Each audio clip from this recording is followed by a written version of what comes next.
주님을 향한 노래 중심 잃은 예배 내려놓고 이제 나 돌아와 주님만 예배해요. 이스라엘아 들어라. 이스라엘아 들어라. 어떤 느낌이세요? 이렇게 말하는 하나님의 마음이 느껴지시나요? 이스라엘아 들어라. 내가 지금 너에게 매우 중요한 얘기를 한다. 내 말 귀를 열고 들어라. 설교 제목이 이스라엘아 들어라입니다. 그럼 우리는 대한민국이니까 이스라엘을 이야기는 별로 상관이 없겠다. 그렇게 생각하시는 분이 혹시 계실지 모르겠어요. 그러나 그렇지 않습니다. 이 말씀은 우리가 받아야 하는 말씀입니다. 왜냐하면 우리가 영적인 이스라엘이기 때문입니다. 오늘 우리에게 주시는 이 말씀은 하나님이 우리에게, 나에게 주시는 말씀으로 받아야 합니다. 오늘도 지난주와 비슷한 주제의 말씀을 드리려고 합니다. 왜 이 말씀을 자꾸 드리느냐 하면 하나님에게 순종하는 것이 얼마나 중요한가를 기억하는 것이 필요하기 때문입니다. 하나님에게 순종하는 게 얼마나 중요한 일인가 이걸 기억해야 돼요.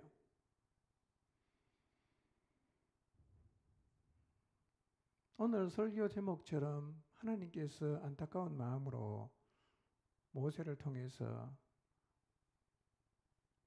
이스라엘아 나의 말을 들어라 그 말씀을 하시는데, 결론을 말씀드리면 이스라엘은 하나님 말씀을 안 들었습니다.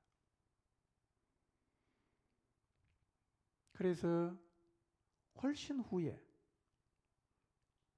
하나님의 말씀을 듣는 것이 어떤 의미인지를 선지자가 회고를 합니다.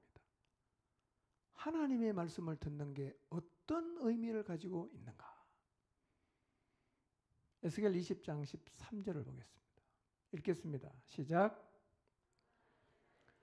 광야에서 내게 반역하여 사람이 준행하면 그로 말미암아 삶을 얻을 나의 율례를 준행하지 아니하고 나의 규례를 멸시하였고 나의 안식일을 크게 더럽혔으므로 내가 이르기를 내가 내 분노를 광야에서 그들에게 쏟아 멸하리라 하였으나 그랬어요. 에스겔서는 1차 포로로 잡혀갔던 에스겔이 바벨론에서 적은 책이 에스겔서입니다. 포로로 잡혀갔다는 얘기는 나라가 어떻게 됐다는 얘기죠? 완전히 망한 건 아니지만 거의 다 망해가요. 포로로 잡혀가 있어요. 하나님은 에스겔 선지자를 통해서 포로로 잡혀간 땅에서 이스라엘이 왜 망했냐? 이렇게 얘기합니다. 사람이 준행하면 그로 말미암아 삶을 얻을 나의 율례를 준행하지 않았기 때문에 우리가 망했다. 이렇게 회고하는 거예요. 저는 이 말씀이 굉장히 제 마음에 크게 와닿았어요. 사람이 준행하면 그로 말미암아 삶을 얻을 나의 율례. 말씀은 우리에게 삶을, 생명을 가져다 줘요. 에스겔 20장 21절을 볼까요? 읽겠습니다. 시작. 직행하면 그로 말미암아 삶을 얻을 나의 율례를 따르지 아니하며 나의 규례를 지켜 행하지 아니하였고 나의 안식일을 더럽힌지라. 이에 내가 이르기를 내가 광야에서 그들에게 내 분노를 쏟으며 그들에게 내 진노를 이루리라 하였으나 그랬어요. 에스겔 선지자는 거듭 얘기하는 거예요. 이스라엘이 망한 이유가 뭐냐? 사람이 지켜 행하면 그로 말미암아 생명을 얻을 나의 율례를 지키지 않았기 때문이다. 거듭 얘기합니다. 우리가 하나님 말씀을 왜 귀담아 들어야 합니까?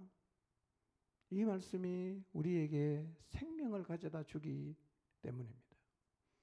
하나님은 이스라엘이 포로로 잡혀가서 에스겔 선지자를 통해서 우리가 왜 망했는가, 그 망한 이유를 설명하기 훨씬 이전에, 신명기는 가나안 땅에 들어가기 전에 모압 평지에서 한 얘기거든요. 들어가기도 전에 얘기를 했어요. 내 말 들으라고. 근데 이스라엘은 안 들었어요. 선지자가 회고합니다. 우리가 왜 망했냐? 아하, 사람이 준행하면 삶을 얻을 하나님 말씀을 우리가 준행하지 않았기 때문이구나. 그렇게 회고하는 거예요. 말씀을 순종하는 것에 어떤 의미가 있습니까? 우리에게 생명을 주고 우리에게 미래를 줘요, 여러분. 느헤미야 9장 29절을 보겠습니다. 읽습니다. 시작. 그들에게 경계하셨으나 그들이 교만하여 사람이 준행하면 그 가운데서 삶을 얻는 주의 계명을 듣지 아니하며 주의 규례를 범하여 고집하는 어깨를 내밀며 목을 굳게 하여 듣지 아니하였나이다. 느헤미야서는 포로로 잡혀가서 70년 바벨론에서 포로 생활하다가 돌아와요. 귀환해서 에스라를 통해서 성전을 재건하고 느헤미야를 통해서 성벽을 재건하는데 52일 만에 성벽 재건을 마친 다음에 유다 백성이 수문학 광장에서 하나님의 말씀을 듣습니다. 그리고는 자복합니다. 그들은 자기 자신들이 교만해서 사람이 준행하면 그 가운데서 삶을 얻는 주의 계명을 듣지 않고 주의 규례를 범하여 고집하는 어깨를 내밀고 목을 굳게 하여 듣지 않았기 때문에 우리가 하나님의 진노를 받았습니다라고 그들의 죄를 자복하고 있습니다. 느헤미야서 9장은 이스라엘 백성이 자기의 죄를 자복하는 내용이에요. 하나님, 우리가 잘못했습니다. 우리가 이런 이유 때문에 하나님의 진노를 받았습니다. 우리의 죄 때문입니다. 라고 고백하는 겁니다. 여러분, 하나님 말씀은 사람이 준행하면 그로 말미암아 삶을 얻게 됩니다. 이 말씀을 마음에 깊이 새기시기를 바랍니다. 사람이 준행하면 삶을 얻어요. 하나님 말씀은요. 준행하지 않으면 하나님께서 진노를 쏟아 부으십니다. 역사를 통해서 우리가 확인할 수 있어요.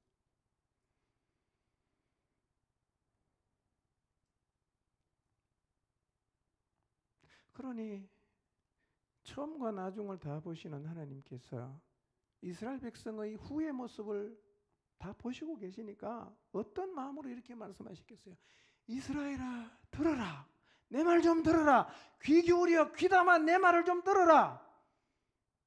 안타까운 심정으로 하나님께서 이스라엘 백성을 향해 말씀하시는데 그것이 육적인 이스라엘 백성만을 향해서 하시는 말씀이겠어요? 오늘 우리는 하나님 말씀을 잘 준행하고 있을까요? 이스라엘아, 들어라. 여러분, 이 표현은 하나님께서 이스라엘 백성들에게 중요한 내용을 선포할 때 집중해서 들어야 할 내용을 말씀할 때 쓰는 표현인데 신명기에 이런 표현이 여러 번 나와요. 이스라엘아, 들어라. 여러분, 하나님 말씀을 들으십시오. 하나님 말씀에 귀를 여십시오. 하나님 말씀을 귀담아 들으시기를 바랍니다. 신명기 6장 4절 5절 한번 읽어볼까요? 읽겠습니다. 시작. 이스라엘아, 들어라. 우리 하나님 여호와는 오직 유일한 여호와이시니 너는 마음을 다하고 뜻을 다하고 힘을 다하여 내 하나님 여호와를 사랑하라. 오늘 우리가 읽었던 본문 중에 6장 4절에서 9절까지는 유대인들이 쇠마라는 이름으로 특별하게 여기고 있는 말씀입니다. 이 쇠마는 이스라엘 종교의 가장 밑바탕이 되는 하나님에 대한 진리 선언과 하나님의 백성들의 가장 기본적인 의무를 정의하는 것인데 일종의 고백서와 같은 겁니다. 그래서 전통적인 유대인들은 이 쇠마를 매일 2번씩 읽어요. 매일 2번씩 읽습니다. 매일 2번씩 읽으면 다 외워집니다. 매일 2번씩 읽으면. 여호와 종교의 가장 기본적인 진리가 무엇인가? 여호와는 한 분이라는 거예요. 주의 백성의 기본적인 의무가 무엇인가? 모든 것을 다해서 한 분이신 유일하신 하나님을 사랑하는 것입니다. 신약에 와서도 예수님은 이 두 가지를 율법과 선지자의 강령이라고 말씀하십니다. 마가복음 12장 29절에서 30절을 봅니다. 읽습니다. 시작.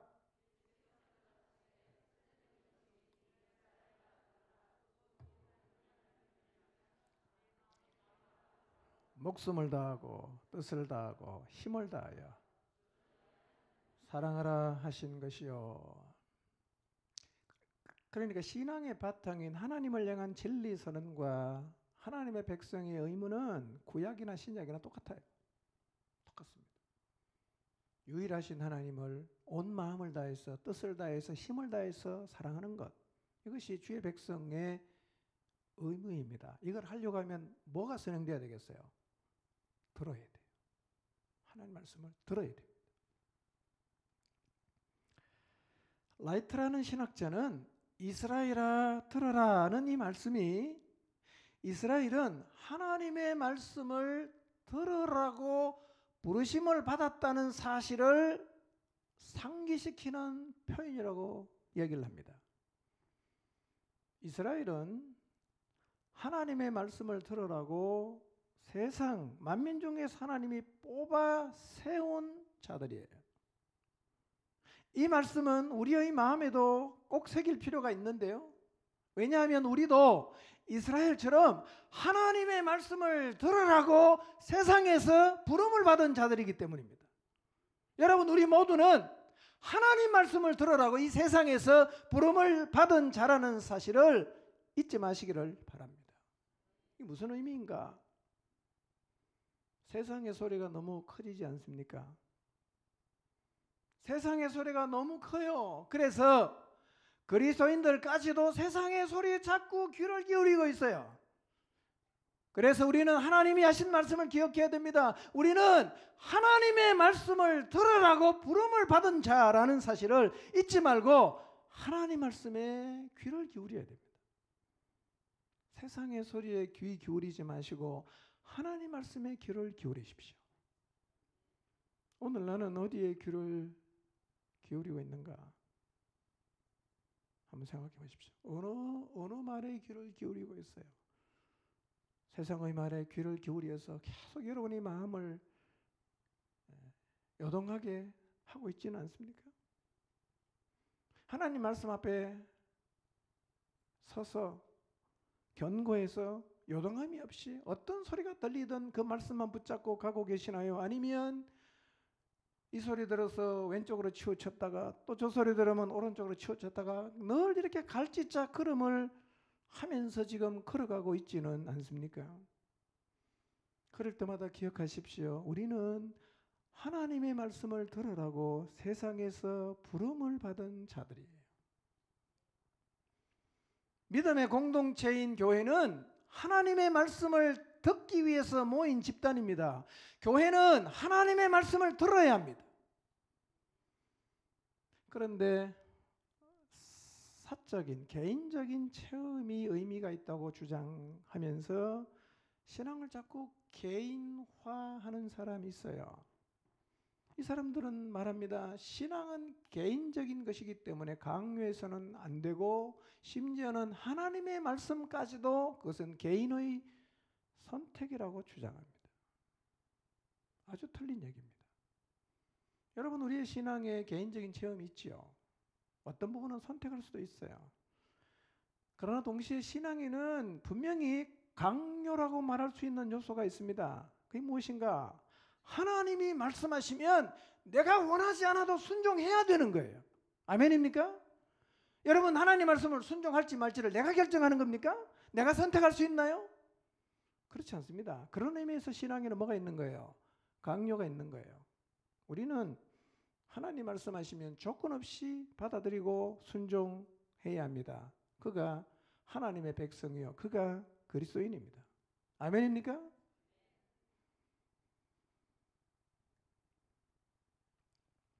하나님의 말씀을 들으라고 내가 부름을 받은 자라면 우리는 하나님 말씀을 잘 들어야 돼요.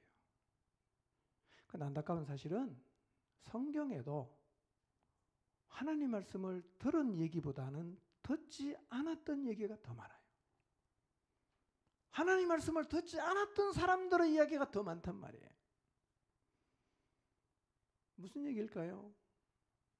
우리가 세상에 살면서 그 엄청나게 지금 우리의 귀에 웅웅거리고 들리고 있는 이 세상의 소리를 뒤로하고 하나님 말씀만 들으며 사는 게 간단하지 않다는 얘기겠죠.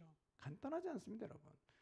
우리 마음이 얼마나 요동하나요? 말씀 붙잡고 가다가도 고뇌하고, 말씀 붙잡고 가다가도 갈등하고, 말씀 붙잡고 가다가도 의심하고, 갈팡질팡합니다. 왜 우리가 하나님 말씀을 듣지 않을까? 이유가 많겠죠. 근데 우리 하나님 말씀을 듣지 않는 큰 이유 2개. 하나는 욕심입니다. 하나는 고집이에요. 더 많습니다. 해를 수 없을 정도로 이유가 많지만 욕심과 고집이에요. 그래서 못 듣는 거예요. 다 알아요, 답을. 욕심 때문에 무시하는 거예요, 하나님 말씀. 사무엘상 15장 23절 볼까요? 사무엘상 15장 23절 읽습니다. 시작. 점치는 죄와 같고 완고한 것은 사신 우상에게 절하는 죄와 같음이라. 왕이 여호와의 말씀을 버렸으므로 여호와께서도 왕을 버려 왕이 되지 못하게 하셨나이다 하니, 잘 아는 얘기죠. 사울 왕 하나님의 명령을 따라 아말렉을 진멸하러 갔는데 하나님이 말씀하십니다. 거기 있는 거는 다 진멸해라. 어떤 것도 남기지 말고 다 진멸해라. 근데 사울이 전쟁에서 이기고 막 하다가 진멸하다가 살찐 소와 양을 보니까 너무 아까워요. 저거 죽이기 싫어. 어떻게 하면 저거 살릴 수 있을까 고민하다가 짜낸 지혜가 뭐냐? 저 하나님에게 제사 드릴 제물로 쓴다고 하면서 살리자. 이렇게 살린 거예요. 뭐죠? 욕심입니다. 욕심. 그래서 하나님 말씀을 버리는 거예요. 그리고 살찐 소와 양을 끌고 왔습니다. 여러분, 사울만 그렇겠습니까? 우리도 욕심 때문에 하나님 말씀 무시하고 버릴 수 있어요. 모든 면에서. 여러분, 욕심 때문에 지금 하나님 말씀을 버리고 있는 부분이 없는가 한번 생각해 보세요. 내가 하고 싶으니까, 포기하기 싫어서. 하나님 뭐라고 말씀하시는지 알아요. 근데 무시하는 거예요. 그리고 내가 하고 싶은 대로 하는 거죠. 그 말씀 버린 겁니다. 사울이 그랬어요. 또 하나는 뭐냐? 고집입니다. 고집. 여러분, 고집은 좋게 말하면 줏대가 있다고 말할 수도 있죠. 줏대가 있다. 그건 좋은 표현입니다. 근데 고집 때문에 하나님 말씀을 버리는 사람도 꽤 많아요. 뻔히 나쁜 건 줄 알아요. 하지 말라고 얘기하는데 끝까지 고집 부리며 갑니다. 대표적으로 고집 부리다가 망한 사람이 있어요. 바로입니다. 바로. 출애굽기 8장 15절 한번 읽어볼까요? 시작. 바로는 한숨을 돌리게 되자 주님께서 말씀하신 대로 또 고집을 부리고 그들의 말을 듣지 않았다. 고집을 부립니다. 출애굽기 8장 32절, 9장 7절, 9장 12절, 9장 34절, 10장 20절, 14장 4절, 14장 8절 계속해서 성경은 바로가 고집을 부렸다고 표현하고 있습니다. 왜 우리가 고집 부릴까요? 여러분, 고집 부리게 되는 그 이면에 뭐가 있죠? 어떤 사람은 자존심 때문에 고집 부립니다. 자존심. 내가 네 말을 어떻게 들어? 난 듣기 싫어. 옳고 그런 게 문제가 아니라 네 말을 듣기 싫어서 안 듣는 거예요. 바로가 그렇게 고집 부린 거죠. 40년 양을 쳤으니 몰골을 생각해 보세요. 얼굴은 시커멓고 그렇게 따르고 싶지 않은 그런 외모를 아마 모세가 가졌겠죠. 끝까지 안 들었습니다. 여러분, 혹시 자존심 때문에 고집을 부리고 있지 않습니까? 자신의 경험을 갖고 있기 때문에 고집을 부리는 사람도 있어요. 어떤 사람은 교만해서 고집을 부릴 수도 있어요. 고집은 우리를 망하게 합니다. 하나님 말씀 앞에서 고집을 부리면 망하는데요. 여러분, 고집을 계속 부리고 싶은 마음이 들면 고집을 부린 바로가 어떻게 됐는가를 한번 읽어보세요. 성경을. 아, 고집 부리면 안 되겠구나. 여러분, 하나님이 말씀하시면 자존심도 내려놓고 경험도 내려놓고 다 내려놓고 하나님 말씀을 들으시기를 바랍니다. 아멘? 그게 지혜죠. 그게 지혜죠. 예. 신약에서도 구약 성경을 인용해서 하나님의 음성을 들으면 고집을 부리지 말라고 말씀하고 있습니다. 히브리서 3장 15절을 보겠습니다. 시작. 오늘 그가 하시는 말씀에 귀를 기울여라. 이전에 광야에서 하나님을 시험하던 것처럼 고집을 부리지 마라. 여러분, 하나님의 말씀하심 앞에 고집을 부리지 마시기를 바랍니다. 예, 고집 부리지 마세요. 자, 지난 시간에 하나님의 말씀을 대하는 태도는 그 말씀에 부여하고 있는 의미와 직접적인 연관이 있다고 말씀드렸습니다. 이 말이 어렵습니까? 이해할 수 있겠죠? 말씀을 대하는 태도는 우리가 말씀에 부여한 의미에 영향을 받는다는 거예요. 연관이 있어요. 내가 지금 하나님 말씀을 잘 안 듣고 있다. 그러면 이미 내게 하나님 말씀이 의미가 많이 없어진 거예요. 반대로 하나님 말씀을 늘 두려워하고 순종하고 있다. 그 말은 여전히 하나님 말씀이 나에게 의미가 있다는 얘기입니다. 이스라엘이 하나님 말씀을 안 들었어요. 그거 무슨 얘기겠어요? 어느 순간부터 그들에게 하나님 말씀이 의미가 없어졌어요. 별로 안 중요해졌어요. 뭐 지켜도 되고 안 지켜도 되고 뭐 상관없는 그런 정도가 됐단 말이에요. 여러분, 그렇기 때문에 우리는요, 내가 지금 하나님 말씀에 어떤 의미를 부여하고 있는지를 자주 물어봐야 됩니다. 자신에게. 오늘 내게 하나님 말씀이 어떤 의미인가 확인할 필요가 있어요. 이 의미가 변질되면 태도도 변질됩니다. 이 의미가 살아있어야 돼요. 그리고 말씀을 듣지 않는 것은 우상 숭배와도 깊은 연관이 있습니다. 왜냐하면 우리의 마음을 우상에게 빼앗기면 하나님 말씀의 의미가 없어져요.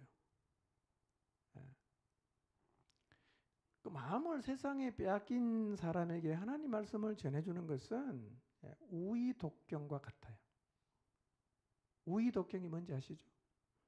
소귀에다가 경어를 읽어준다, 이런 뜻인데요. 여러분, 소귀에 성경을 계속 들려줘 보세요. 어떤 변화가 생길까요? 소가 좀 인격적으로 변할까요? 소용없어요. 우리도 마찬가지죠. 우리가 세상의 마음을 빼앗기면요, 하나님 말씀을 듣는데 이게 의미가 없어져요. 의미가 없어지면 무시하게 됩니다.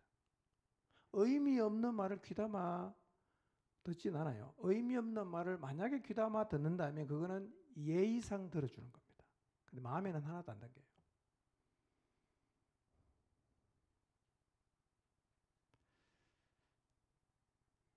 말씀을 들어도 의미가 없으면 사실은 안 듣는 겁니다. 안 듣는 거예요.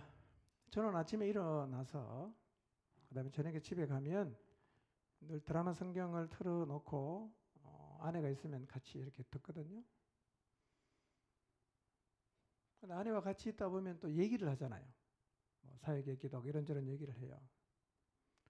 그래서 이런 때가 있어요. 스피커에서는 하나님 말씀이 계속 나오는데 동시에 아내가 말을 걸 때가 있어요. 두 가지 소리가 동시에 들리는 거죠.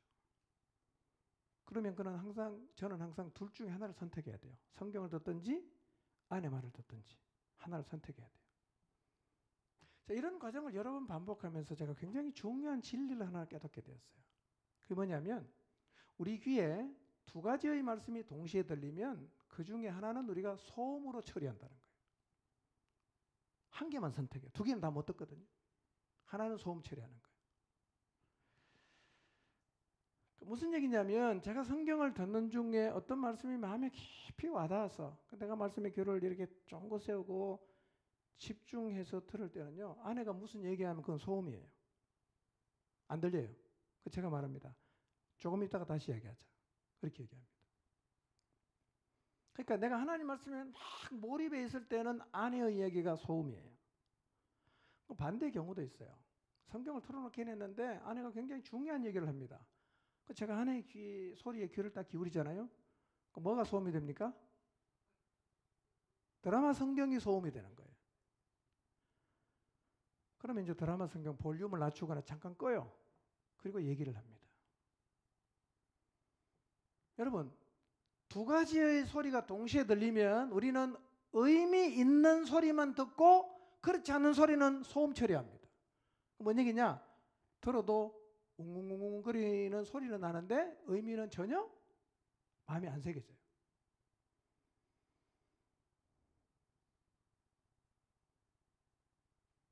근데 우리에게 지금 늘 두 개의 소리가 들리잖아.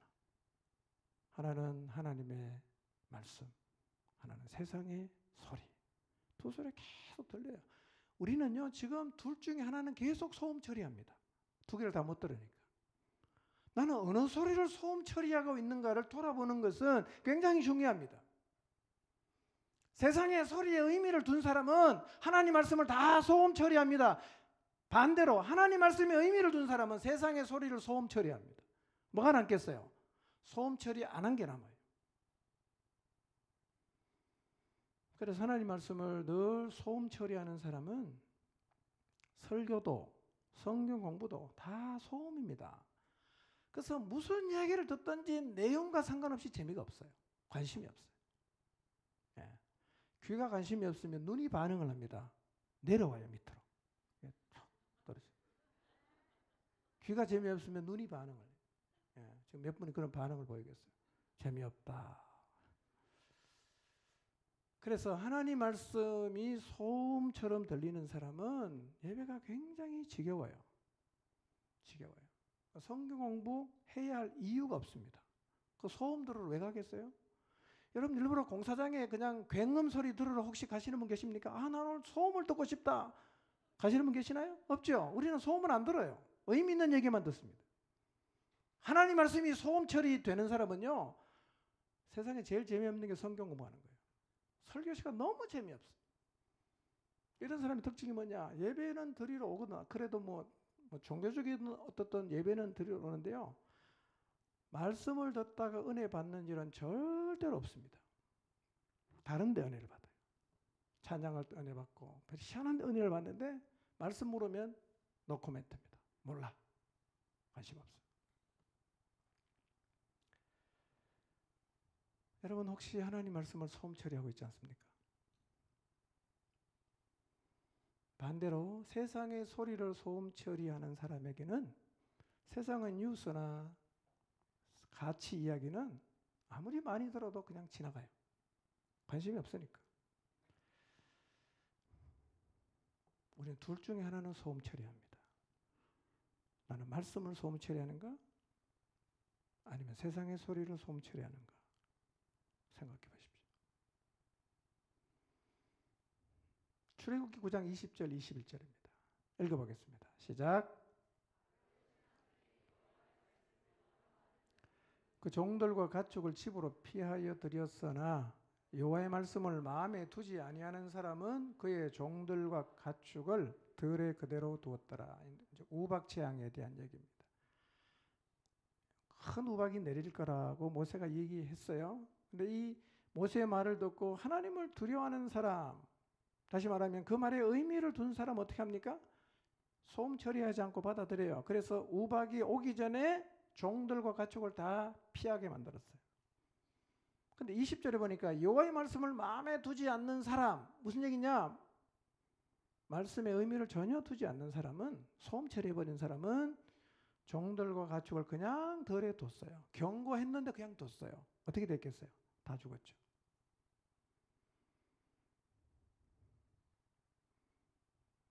여러분, 그리스도인은요 하나님 말씀을 소음으로 처리하지 않아야 합니다. 이스라엘아 들어라, 들어라.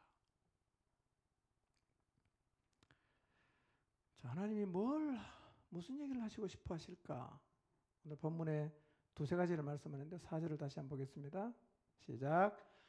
이스라엘아 들어라, 우리 하나님 여호와는 오직 유일한 여호와이시니.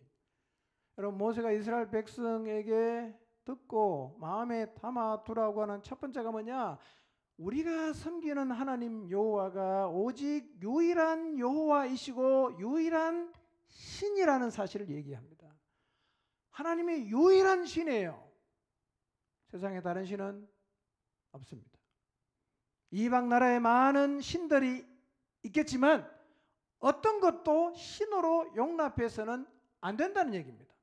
가나안 땅에 가면 우상이 많겠지만 너희는 여호와만 유일한 신이라는 사실을 잊지 말고 가나안 우상에게 한눈을 팔지 말아라. 들어라, 여호와는 유일한 하나님이다, 이렇게 얘기하는 거예요.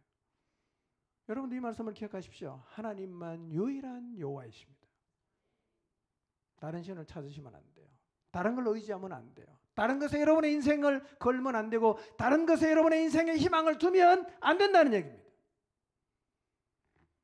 10절과 15절에서 이 사실을 다시 경고합니다. 제가 읽지는 않겠습니다.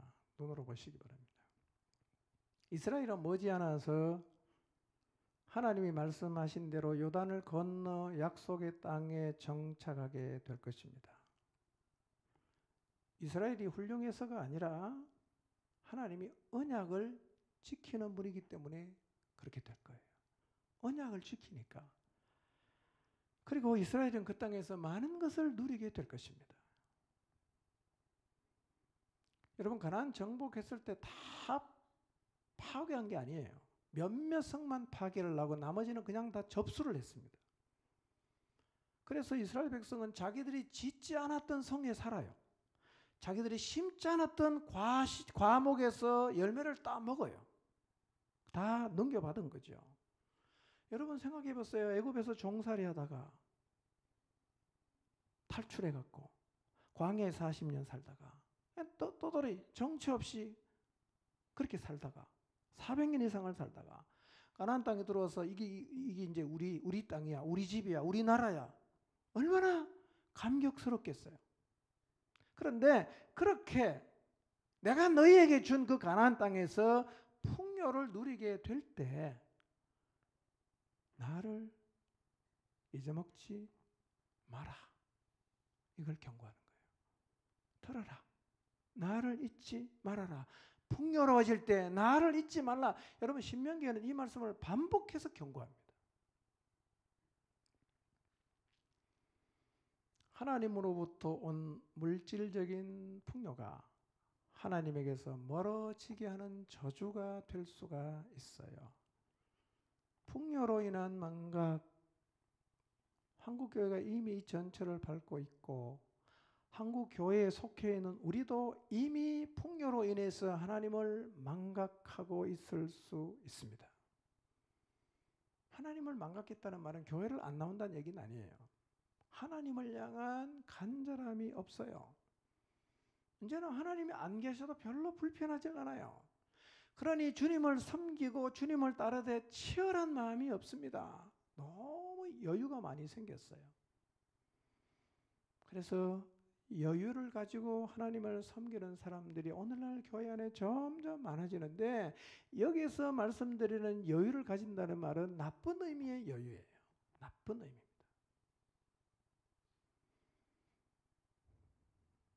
예배를 드리러 이번 주에 못 가면 다음 주에 가면 되지 뭐. 다음 주에 또 못 간다. 그 다음 주에 가면 되잖아. 굉장히 여유롭습니다. 격려하지도 않고 두려워하지도 않고 치열하게 살지도 않고 너무 여유롭지요. 하나님이 하라고 하신 일이 있어요. 그 일을 이번에 못하면 다음에 하면 되지 뭐. 다음에 못하면 그 다음에 하면 되지. 그 다음에 또 못하면 안 하면 그만이지. 꼭 해야 되는 게 아니에요. 너무 여유가 생겼어요. 이게 하나님을 잊고 있는 거예요. 하나님은 그렇게 대우할 분이 아닙니다, 여러분. 혹시 이런 여유가 이미 여러분 안에 생겨난 것은 아닌가를 한번 돌아보세요. 여러분 신앙생활 오늘 못하면 내일 하면 되고, 내일 못하면 모레 하면 되고, 모레 안 하면 안 해도 되고, 그런 겁니까? 하나님을 섬기는 게요? 여러분 오늘날 한국교회 이런 사람이 너무 많습니다. 너무 많아요. 치열하지 않습니다. 꼭 해야 되냐? 하면 좋지만 안 해도 어쩔 수 없지 않냐? 이런 여유, 이거는요 가지면 안 되는 거예요.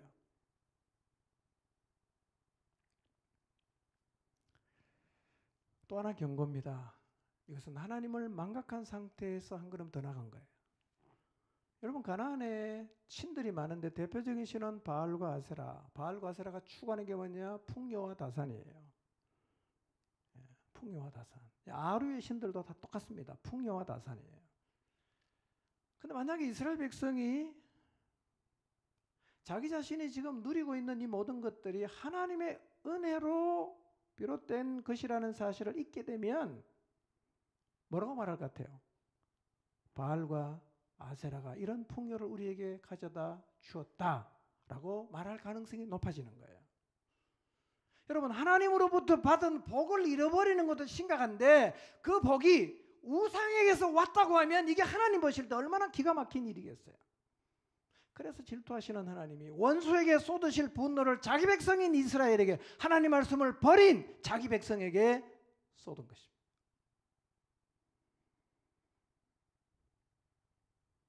그러므로 하나님만이 유일하신 신이에요. 하나님이 오늘 나를 잊게 하신 분입니다. 이 하나님을 잊지 말아야 합니다. 그리고 한 걸음 더 나아가서 이 하나님을 사랑해야 합니다. 여러분 신명기 성경 모세오경에서 하나님을 사랑하라는 말은 처음 나오는 거예요. 이전에는 하나님은 늘 뭐라고 말합니까? 경외하라고만 말했어요. 처음으로 하나님을 사랑하라고 얘기합니다. 사랑해라. 하나님을 사랑해라. 어떻게 사랑합니까? 마음을 다하고 뜻을 다하고 힘을 다해서. 이 세 가지로 하나님을, 세 가지 단어가 이어서 나오는 게 구약 성경에 딱 2번 나와요. 여기 한번 나오고 역대하의 요시야 왕을 소개할 때 요시야는 마음을 다하고 뜻을 다하고 힘을 다해서 하나님을 사랑했다, 섬겼다라고 딱 나온 2번 나와요. 그럼 마음을 다하고 뜻을 다하고 힘을 다한다는 게 무슨 뜻일까? 유대 랍비들은 이 세 문구가 삶에 적용할 3가지 지침을 주는 것으로 이해를 했어요. 마음을 다하는 게 뭐냐? 마음은요 종종 계획과 의도를 뜻해요. 그래서 랍비들은 이렇게 해석합니다. 마음을 다한다는 말은 우리가 지닌 성향이 어떠하든 간에 그 모든 것을 하나님을 섬기는 데 사용되어야 한다는 뜻으로 해석했어요. 2번째, 뜻을 다한다는 말이 무엇인가? 뜻은 흔히 생명을 뜻합니다. 그래서 뜻을 다한다는 말은 하나님을 사랑하다가 생명을 잃는 한이 있어도 그렇게 계속 하라는 뜻으로 간주합니다. 생명을 잃는 한이 있어도 하나님을 사랑해야 된다. 섬겨야 된다. 3번째, 힘을 다하라는 말은 힘이 종종 재산과 재물을 뜻했는데요. 그래서 힘을 다한다는 말은 재물과 소유물을 다 사용해서 하나님을 사랑하라는 말로 이해를 했습니다. 그러니 하나님을 마음을 다하고 뜻을 다하고 힘을 다해 사랑하라는 말은 네 성향이 어떠하든 간에 네 모든 것을 다 들여서 하나님을 섬기는 데 사용해야 하고 생명을 다해서 하나님을 섬겨야 하고 재물과 소유물을 들여서 하나님을 섬겨야 한다는 말이에요. 사랑은 말로 하지 않습니다. 말로 하는 게 아니에요. 그러니까 이 말씀은요, 은혜 하면서 굉장히 말은 화려한데 행동이 전혀 따르지 않는 사람에게 도전을 주는 말씀이에요. 여러분, 하나님 사랑은 입으로 하는 게 아니에요. 내 모든 걸 다 드렸어. 생명을 다해서 내 소유물을 드렸어.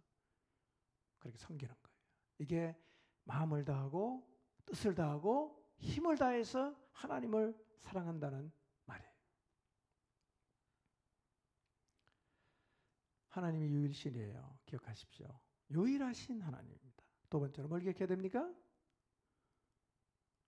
마음과 뜻과 힘을 다해서 하나님을 사랑해야 돼요. 평생 기억해야 됩니다.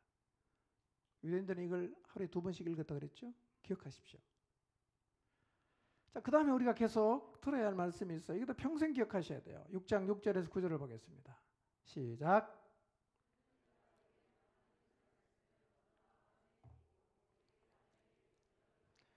집에 앉았을 때든지 길을 갈 때든지 누워 있을 때든지 일어날 때든지 이 말씀을 강론할 것이며 기호를 삼으며 내 미간에 묻혀 표로 삼고 또 내 집 문설주와 바깥문에 기록할지니라. 여기서 첫 번째, 하나님은 우리의 마음에 하나님 말씀을 새기라고 말씀하십니다. 새기라고. 여러분 이 말씀을 들으시기 바랍니다. 하나님은 우리의 마음에 하나님 말씀을 새기라고 말씀하십니다. 여러분 우리 마음에는요 반드시 뭔가가 새겨져 있어요. 지금도 다 새겨져 있습니다. 뭐가 새겨져 있는가 한번 돌아보십시오. 내 마음에 새겨져 있는 것은 내가 무엇을 추구하고 무엇을 중요하게 여기는지를 보여주는 거예요. 마음에 새겨진 것은 우리에게 반드시 행동하게 합니다. 이미 뭔가가 새겨져 있을 거예요. 제 마음에도 새겨져 있는 게 있어요. 제 마음에 새겨진 것은 제가 지금 생각해 보니까 제 아버지가 제게 물려준 유산입니다. 유산. 저는 돈은 유산으로 받은 게 하나도 없는데 지금 내가 살면 살수록 이 유산이 너무 소중하다는 걸 뼈저리게 공감하고 있어요. 아버지가 제게 새겨주신 말씀이 뭐냐면 이거예요. 하나님 말씀만 진리다. 저는 성경에서 무조건 합니다. 성경을 믿으니까요. 하나님 말씀에는 놀라운 능력이 있다. 그래서 그 말씀에 순종하는 것이 최선이다. 이 말씀이 제 가슴 속에 뚜렷하게 새겨져 있습니다. 이런 새겨진 말씀은요, 계속 에너지가 나옵니다. 계속 에너지가 나와요. 이 말씀을 따라 살아갈 수 있는 힘이 있어요. 여러분의 마음속에 하나님 말씀이 새겨지면 그 말씀에는 에너지가 나옵니다. 새겨진 말씀은 에너지예요. 그래서 하나님 말씀하시거든요. 이 말씀을 네 마음에 새겨라. 마음에 새겨라. 여러분, 우리의 마음에 말씀이 새겨지면 열정을 가지고 순종하게 돼요. 근데 말씀이 마음에 새겨지지 않으면 어떻게 순종하느냐 하면 마지 못해서 해요. 교회 다니니까 이 정도는 해야지. 가이드라인을 준수하기 위해서 억지로 순종하게 돼요.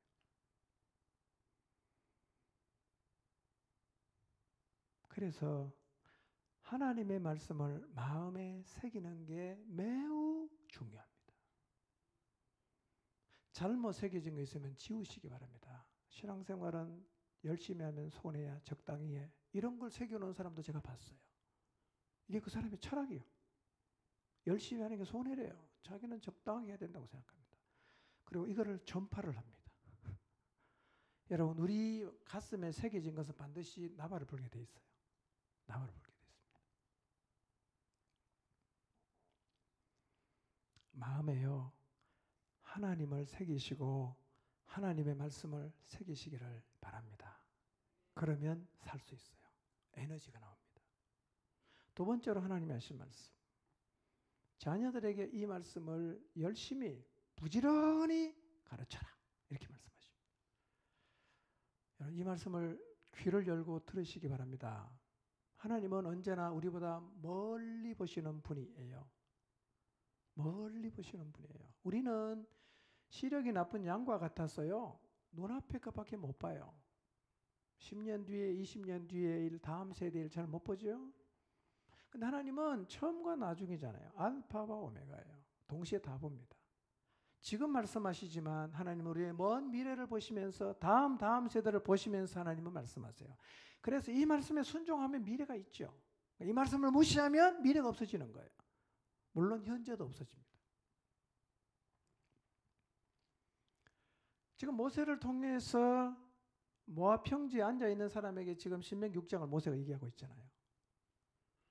근데 하나님은 모압 평지에 앉아있는 성인들에게만 이 얘기를 하는 게 아니라 그 옆에 앉아있는 그들의 자손들, 어린아이들에게도 이 말씀을 하시고 심지어는 태어나지 않은 앞으로 태어날 후손들을 마음에 두시고 이 말씀을 하시는 거예요. 뭐라고 말씀하시는가? 너희 자녀 세대들이 하나님의 말씀을 따라 살 수 있도록 그 자녀들에게 하나님 말씀을 부지런히 가르치라고 말씀하십니다. 부모 세대는 자녀 세대들에게 하나님 말씀을 가르쳐야 할 의무가 있습니다. 의무예요. 근데 부지런히 가르치라는 말의 의미가 뭐냐면 마음에 각인이 될 때까지 반복하라는 거예요. 마음에 각인될 때까지 반복해라. 그래서 반복적으로 가르치는 일, 가르쳐서 마음에 각인되게 하는 일, 그리고 외우게 하는 일은 아주 중요한 교육 방법이에요. 반복하고 외우는 거 너무너무 중요합니다. 오늘날 많은 그리스도인들이요, 성경 공부는 한 번 하면 마스터했다고 말을 합니다.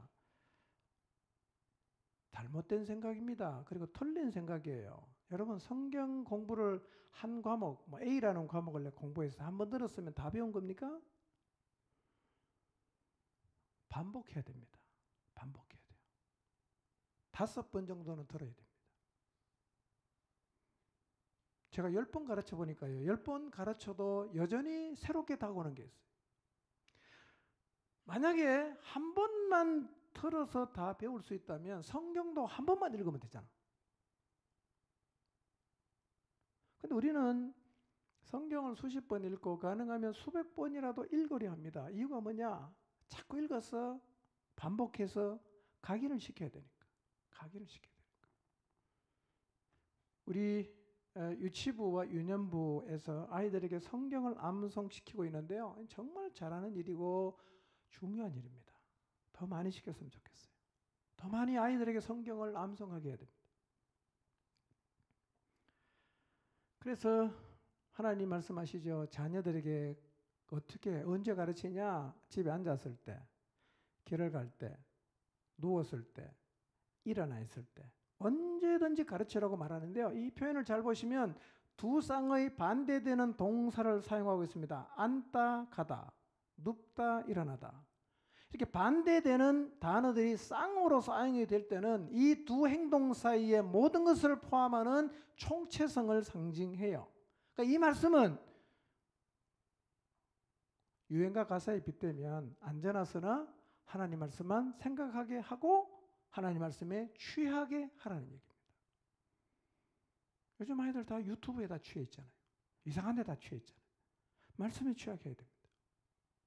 자녀들에게 성경을 가르치십시오.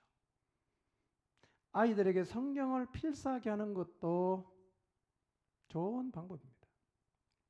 이번에 신명기 28장을 필사하게 한 부모가 있었고요. 자녀들이 부모님이 시키니까 신명기 28장을 필사를 했어요. 물론 부모들이 상금을 걸었어요. 이런 상금은 많이 걸어도 괜찮습니다. 신약 다 적으면 자전거 한 대 사줄게. 상품 걸어도 괜찮아요. 돈 없으면 저한테 오시면 저도 돈이 없으니까 모금해서 자전거 한 대 사주겠습니다. 근데요, 아이들이 신명기 28장을 필사하고 나서 스스로 낸 소감이 뭔지 아십니까? 하나님 말씀 순종하는 게 얼마나 중요한가 자기 스스로 깨달아요. 하나님 말씀에 순종하지 않으면 진짜 미래가 없겠구나. 자기가 적으면서 그냥 깨닫는 거예요. 그리고 아예 마음속에 하나님을 경외하는 마음을 가져요. 얼마나 놀라운 일입니까? 학교 가면 하나님 가르쳐 줍니까? 학교 가면 하나님 없다 그러잖아. 원숭이 진화된 사람들 다 가르치잖아. 우리 아이들 그다 믿어요. 여러분 지금부터라도 믿는 가정에서 아이들에게 하나님의 말씀을 안 가르쳐 주면요, 그 아이들이 하나님 말씀을 들을 데가 없어요. 여러분 아이들에게 말씀을 부지런히 가르쳐 주십시오. 학교 공부도 중요하지만 여러분 더 중요한 건요, 하나님 말씀을 가르치는 거예요. 만약에 이 가정에서 하나님 말씀 안 가르치고 중학교 가고 고등학교 가고 대학교 가면요, 그들의 마음속에 하나님 없어져요. 유대인들의 교육법은요, 고등학생이 우리로 말하면 수능을 앞두고도 공부를 어떻게 하느냐, 오전에는 성경만 읽습니다. 놀랍지 않습니까? 유대인들이 다 공부 못합니까? 세계 유수한 대학에 다 들어갑니다. 여호와를 경외하는 것이 지혜의 근본이고 지식의 근본이라는 사실을 잊지 마시고 이 하나님을 믿으시기를 바랍니다. 아이들에게 하나님 말씀을 가르쳐야 됩니다. 특히 어릴 때요, 부지런히 하나님 말씀을 심어주려는 노력을 하시기를 바랍니다. 성경 많이 암송하도록 격려하시고, 여러분 읽다가 야 이거 우리 아이가 좀 기억했으면 좋겠다 그러면 필사 좀 하게 하세요. 이렇게 마음속에 말씀이 새겨지면 평생 동안 하나님을 떠나지 않게 될 거예요. 그렇게 하라는 거예요. 하나님이 이스라엘아 들어라 이렇게 하라는 거예요. 하나님은 유일하신 분이시다. 마음을 다하고 뜻을 다하고 힘을 다해서 하나님을 사랑해야 된다. 네 마음속에 하나님 말씀을 새겨라. 네 자녀들에게 부지런히 하나님 말씀을 가르쳐라. 그리고 가정과 공동체에 영향을 미쳐라. 지금 하나님이 우리에게 말씀하시고 싶은 내용입니다. 이 말씀을 들으시기를 바랍니다. 하나님은 유일하신 하나님이심을 기억하십시오.